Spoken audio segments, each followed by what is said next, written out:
নমস্কাৰ বন্ধুসকল, আমাৰ চেনেলৰ অন্য এটা ভিডিঅ'লৈ সকলোকে স্বাগতম জনাইছোঁ। এই ভিডিঅ'টো প্ৰস্তুত কৰিছোঁ জাতিলাও পাতৰ ওপৰত। জাতিলাও পাত গাহৰিক কিয় দিওঁ আৰু কেনেকৈ দিওঁ সকলোবোৰ কথা গম পাব। ভিডিঅ'টো শেষলৈকে চাই থাকিব।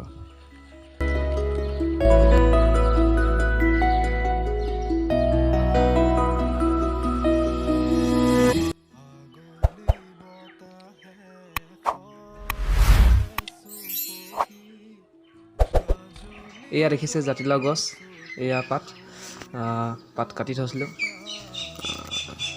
গাহৰিক দিমগৈ, ভিডিঅ'টো চাই থাকক। আপোনালোকে মোৰ আগৰকেইটা ভিডিঅ' ইমান ধুনীয়াকৈ মৰম আশীৰ্বাদ কৰিছে আৰু আহিবলগীয়া ভিডিঅ'বিলাকতো এনেকৈ মৰম আশীৰ্বাদ কৰিব।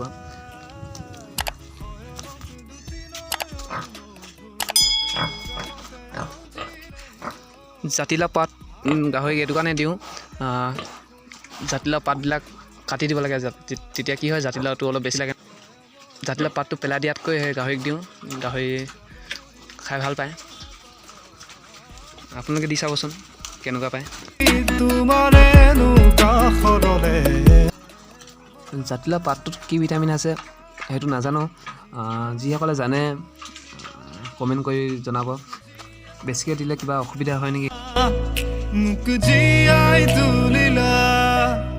এই ৰিক্ত বুকুতে বাসনা ঢালিলা, মোৰ তেজে তেজে শিৰে শিৰে বুৱালা প্ৰেমৰ অলকানন্দ।